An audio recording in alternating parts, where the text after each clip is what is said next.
Episode की शुरू वैसे होती है जहाँ पे खत्म हुआ था। ये सुनकर हमारा हीरो कहता है कि ठीक है, तो फिर ये तुम्हें आइंदा इस घर में कभी नहीं दिखेगा। ये कहते हैं वो अपने भाई को गुस्से में देखता है और उसका भाई वहाँ से मुंह उठाकर चला जाता है। फिर ये सीन यहीं पे कट होता है। फिर नेक्स्ट सीन में हम देखते हैं कि हमारा हीरो हमारे हीरोइन को दवाई लगा रहा होता है, क्योंकि उसके छोटे भाई की वजह से हमारी हीरोइन को कुछ चोटें आ गई होती है। इस वजह से वो उसे दवाई लगा रहा होता है। उसके बाद हमारी हीरोइन हमारे हीरो से कहती है कि याशन, मैं तुमसे कुछ कहना चाहती हूँ।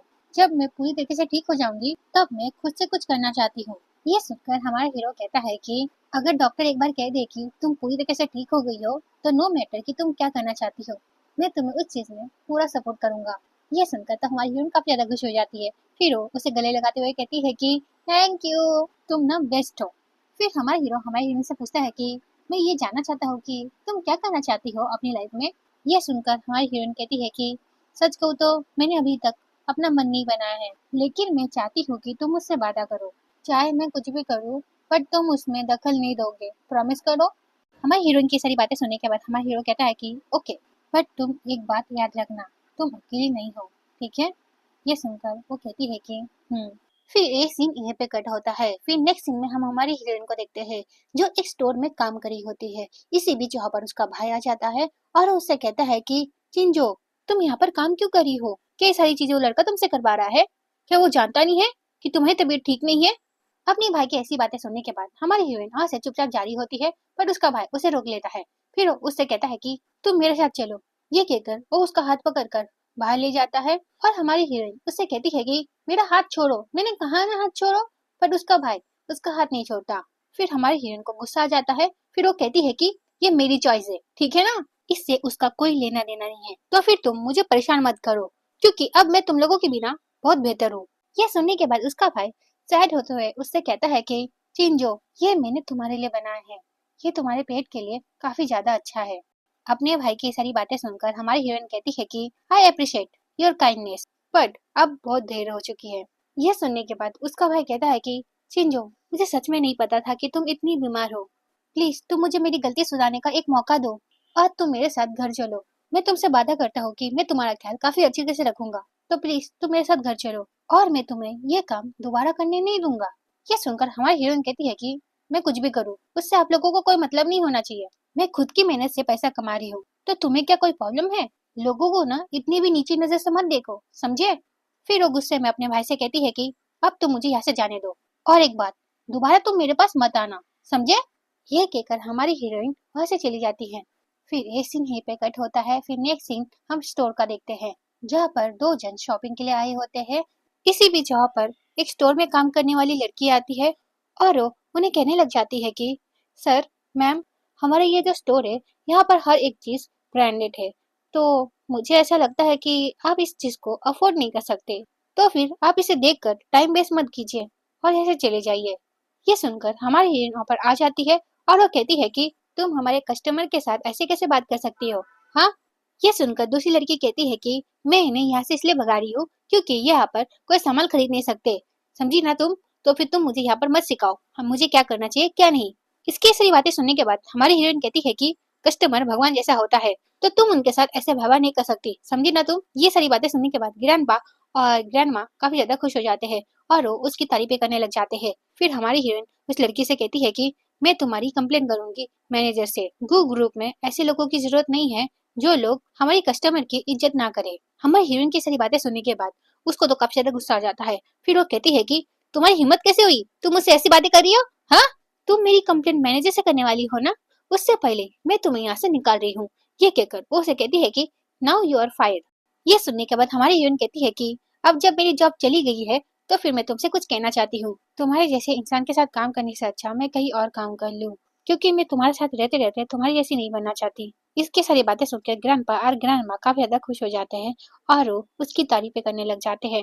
ये सारी बातें सुनने के बाद उस लड़की को तो काफी ज्यादा गुस्सा आ जाता है। फिर वो लड़की कहती है कि मैं तुम्हें अभी फायर करती हूँ और तुम अभी यहाँ से चली जाओ, समझी ना तुम।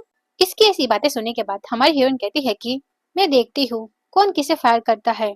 ये सुनकर वो कहती है कि मैं प्रोडक्ट मैनेजर हूँ गू ग्रुप की, तो तुम्हारी जैसी लड़की मेरे साथ क्या ही कर सकती है। ये सुनने के बाद हमारी हीरोइन कहती है कि गू ग्रुप का नाम उछालने की तुम्हारी हिम्मत कैसे हुई, हाँ।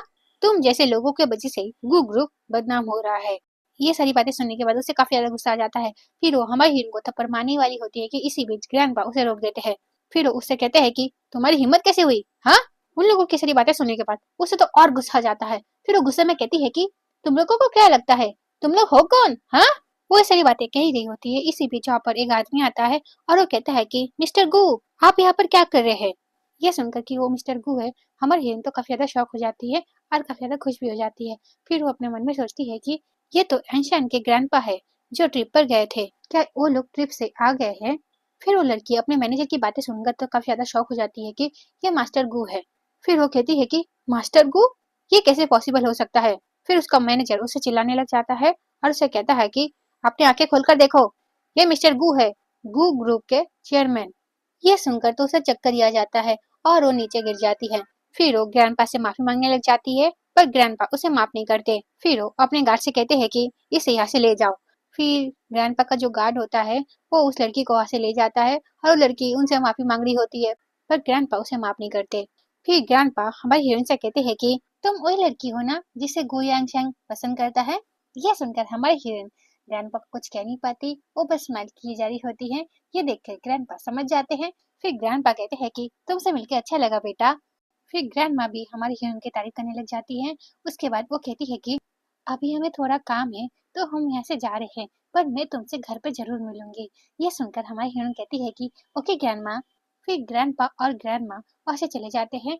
फिर उनके वहाँ से जाते ही हमारी हीरोइन हमारी हीरो को कॉल करती है और वो उससे कहती है कि याशन, मैंने फैसला किया है कि मैं खुद का एक ब्रांड बनाना चाहती हूँ कपड़ों का। ये सुनकर हमारा हीरो कहता है कि चिंजो, ये तो काफी अच्छा आइडिया है, मैं इस काम में तुम्हारा पूरा सपोर्ट करूंगा। ये सुनकर हमारी हीरोइन काफी ज्यादा खुश हो जाती है। फिर ये सीन पे कट होता है। फिर हम चिंजो के बड़े भाई को देखते हैं जो चिंजो के बारे में अपने मन में सोच रहा होता है। ऐसा लगता है कि चिंजो हमें कभी माफ नहीं करेगी। वो ये सारी बातें सोच ही रहा होता है, इसी बीच वहाँ पर एक आदमी आता है और वो कहता है कि मिस्टर टैन, ये बड़ी मैडम का फोन जो आपने मुझे ठीक करने के लिए कहा था। ये सुनने के बाद वो फोन ले लेता है। फिर वो उस फोन को चेक करने लग जाता है। फिर उस फोन को देखने के बाद वो कहता है कि ये कैसे हो सकता है। वो फोन देख ही रहा होता है, इसी बीच वहाँ पर उसके दोनों भाई आ जाते हैं। फिर उसका सेकंड ब्रदर कहता है कि ब्रदर क्या हुआ, आप फोन में ऐसा क्या देख रहे हैं जो खो गए हैं। यह सुनकर वो अपने सेकंड ब्रदर को कहता है कि जिंग, तुम ही देख लो मैं क्या देख रहा हूँ। यह सुनकर वो अपने भाई से फोन लेता है। फिर वो कहता है कि ये तो चिंजो का फोन है ना, ये आपके पास क्या कर रहा है ब्रदर। ये सुनकर उसका भाई कहता है कि इससे कोई फर्क नहीं पड़ता है कि ये मेरे पास क्या कर रहा है, जो बात मैटर करता है वो इस फोन में है, जरा देखो इसे। यह सुनकर तो वो दोनों भाई उस फोन को देखने लग जाते हैं।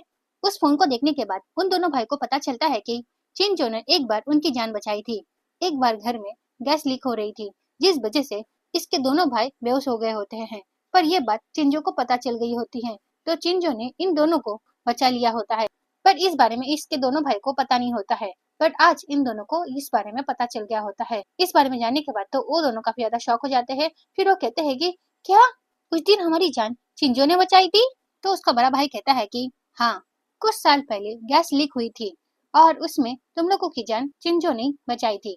यह सुनकर उसका थर्ड ब्रदर कहता है कि हाँ मुझे याद है, मैंने उसे हंगामा करने के चक्कर में डांटा था, पर मुझे इस बारे में पता ही नहीं था कि उस दिन घर में गैस लीक हो गई थी और हम दोनों बेहोश हो गए थे, और उसी चीज से हमें बचाने के लिए उसने वो सब किया था। फिर वो दोनों सारी बातें याद करने लग जाते हैं कि उन लोगों ने किस तरह से चिंजो को परेशान किया होता है और उसे बातें सुनाई होती है। उन बातों को याद कर अब उन्हें काफी ज्यादा बुरा लग रहा होता है। इन दोनों की सारी बातें सुनने के बाद उनका बड़ा भाई कहता है कि अब जब हमारा रिश्ता चिंजो के साथ खत्म हो चुका है, तब हमें पता चल रहा है कि चिंजो कितनी अच्छी थी। हालांकि उसने ये सारी बातें हमें कभी बताई नहीं, पर उसके फोन से और उसकी डायरी से हमें ये सारी बातें पता चल गई हैं। फिर उसका थर्ड ब्रदर कहता है कि मैं चिंजो को फ्यूचर में अच्छी तरह से ट्रीट करना चाहता हूँ, और तो और मैं उससे अपनी गलतियों का माफी भी मांगना चाहता हूँ। यह सुनकर उसका सेकंड ब्रदर कहता है कि हाँ मैं भी। फिर वो कहता है कि हम एक काम करते हैं, हम चिंजो को ढूंढते हैं और उससे हमने जो किया है उसके साथ उसकी माफी मांग लेते हैं। फिर वो कहता है कि जियोली, क्या आपको चिंजो के बारे में कुछ पता है, वो अब क्या कर रही है और वो कहाँ है। यह सुनकर वो कहता है कि सेकंड मास्टर, मैं पूरी तरीके से श्योर नहीं हूँ, बट जहाँ तक मुझे पता है कि वो गू फैमिली में है। यह सुनकर उसका सेकंड ब्रदर कहता है कि क्या गू फैमिली में। तो कहता है कि जी, बट मैं इस बात के लिए श्योर नहीं हूँ। फिर वो कहता है कि गू फैमिली के साथ तो हमारी फैमिली ने उसके साथ ब्लाइंड डेट फिक्स की थी ना। फिर उसका थर्ड ब्रदर कहता है कि हाँ तुम सही कह रहे हो, मैंने इस बारे में पीएम पैम से सुना था। तो ये वीडियो यहीं पे खत्म होती है। नेक्स्ट पार्ट के लिए कमेंट करना। Okay, bye bye.